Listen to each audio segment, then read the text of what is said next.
Hi, Pep. First, let's start with the big news of Antoine Semenyo's arrival from Bournemouth. What qualities do you see in him to help your side, and how do you see him fitting in? Everybody knows the qualities, right? So I play extraordinary in Bournemouth in the last years. Can play in both sides, right, left. He used the both legs unbelievably, and striker as well can play for his pace, and he knows the Premier League. So many clubs want him, and he decided to join us. So all I can say is thanks to him. Yeah, really pleased for the next years. Yeah, how long have you looked at him for, and is it particularly pleasing he chose yourselves over other clubs that were interested in? Yeah, a few years. A long time we follow him, and at the end, for the situation you have up front in the wingers, like you have three specific players, like Oscar, Savio and Jeremy. So we need to reinforce for the next years, and that's why the club make the gesture, the effort to take him and have a perfect age, 25, 26 years old. So the best years to come, and like they have done the club to try to bring players, young players, to make his career or his best years here. Could he go straight in for tomorrow's game against Exeter? Yeah. Will be selected. I don't know if we're going to start or not, but will be selected for sure. Yeah, we don't have enough too many players, I would say. And one in so far in January. Are you trying to do more business this month, maybe? Sorry? One player in so far. Are you trying to do more business this month? I don't know. I cannot answer that question. Mark? Hi, Pep. How good can Antoine Semenyo be? How high is his ceiling? Is he a player that could score, for example, 20, 25 goals a season in the Premier League? Yeah, no sign. I don't know. Have to adapt quick. He will adapt quick because the group is exceptional. So the club is really good, and he will adapt quick. Can I also ask you about the academy? Because you said on Tuesday to us that sometimes you regret not giving more academy players opportunities. But if you look at this sort of generation with the likes of Nico O'Reilly, James Trafford, Charlie Gray, who's played this season, how special is this generation of academy players coming through at Manchester City? Yeah, Enrico Lewis in the past. Of course, I think since I arrived here, always they have a good type of players, for the academy. Some of them stay with us, some of them they are shining in the Premier League. So, yeah, I'm really pleased. The academy for Man City always work really good. All Europe take an eye on us. You came through the academy, obviously, at Barcelona. What do you remember of that, and what kind of advice do you give them if they're going to play, say, for example, in a game like tomorrow? I never disappointed. Academy players never disappoint you. Look, Max, last game, the composer against difficult situation for many reasons, how good he played during 90 minutes, just one training session. Academy players know the smell of the club, the vibe, or it's easier. It happened in Barcelona in my period as well. So every time the best is when it's surrounded for the senior players, with the no start 11, I would say, but important, everybody knows. And you add one player, it's not a problem. Problem is when came in with 3, 4, or 5 academy players all together, that is a little bit more difficult, but never disappoint you. It depends on them, of course. Not all of them can play. Not all of them are ready. But when they are in the right mindset and the skills always are there, so never disappoint you. Hi, Pep. You just said you never know when a player is ready to play for the first team, but obviously Max played really well, didn't he, in the week? I mean, what conversations have you had with him since that performance?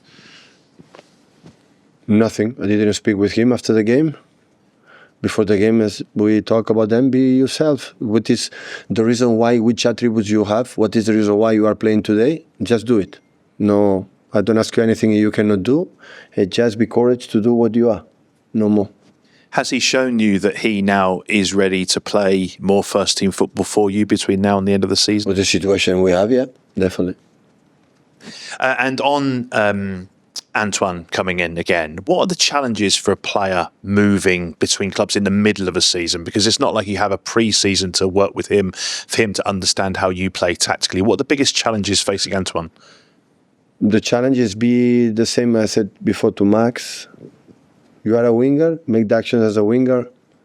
So I thought with Antoine O'Reilly improve a lot in Bournemouth.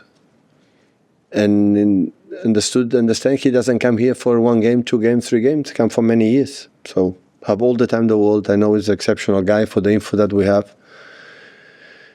The team will embrace him because this specific group of players and club always make the people when arrive so comfortable, and he will adapt quick. Hi Pep. You talk a lot about the energy of your group and body language, things like that.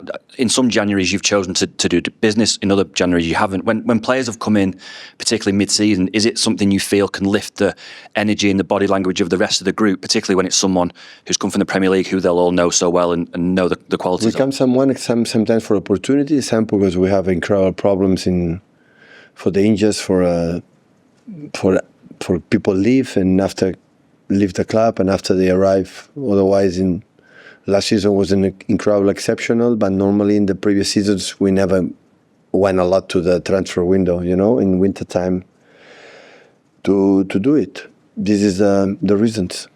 So a squad is always alive. It's not. Sometimes you arrive here in August and said, okay, you have the squad for the next 4, 5, 6 years because it's young.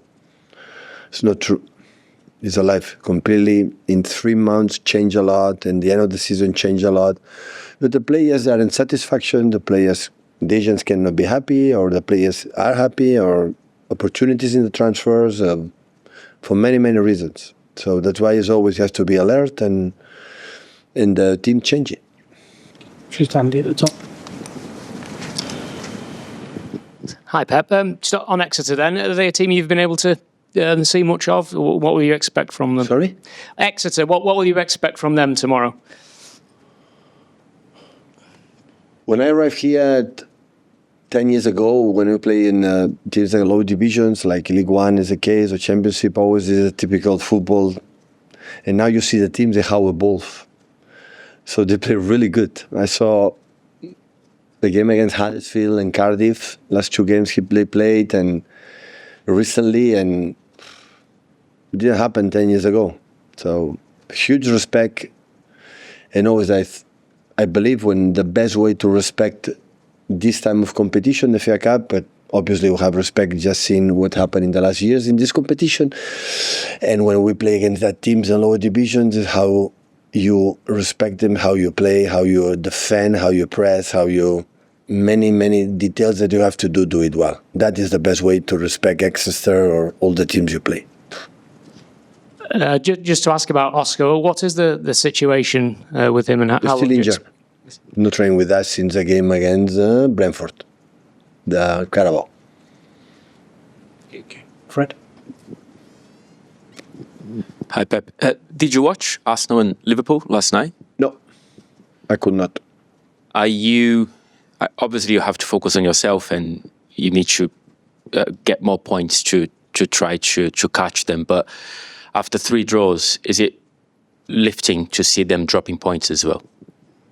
No, it's better, of course. The team at top of the league is dropping points is better. But if we make that analysis after the 3 draws and we are not able to win that games, it's better to think ourselves, right?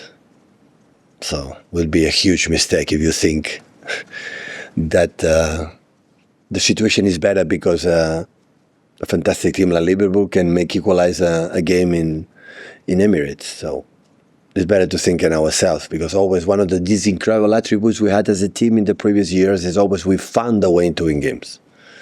Don't tell me why, but always we found a way to win games. And quite similar, even worse the last 3 that we draw. But believe me, even worse. But we were able to do it. But this is what I said, this time of question of the process. So that in our game in Nottingham Forest that we won was miles away worse than the game in Sunderland, than the way in Chelsea, and the way against Brighton. In terms of play, in terms of chances, in terms of many things. But we didn't find a way. And I said, no, it's unfair. Of course it's fair. When you draw a game, it's fair. When you lose a game, it's fair. Because you have to do better.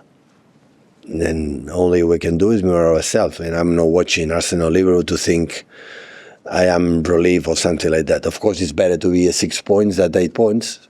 Everybody knows it, but the reality is the reality. So we have to meet an incredible amount of tough games we had ahead of us to be contenders to win the Premier League. So in terms of points, 51 to play, 6 the difference. Everything is open. So everyone can realize in that, but it's not about that. It's we are able to make in things, just few things a little bit better. And what I said in the past is again another process to grow as a team, as a group of players that are so new in many things. And it's important, like for example, leave the semi-final Carabao Cup to leave the experience to real final for many players that never play a final. So that is the process we are building, and in the same time, for other things that are so optimistic, positive, and happy that many things we are doing really well. Certainly Moga there for 10:30 p.m.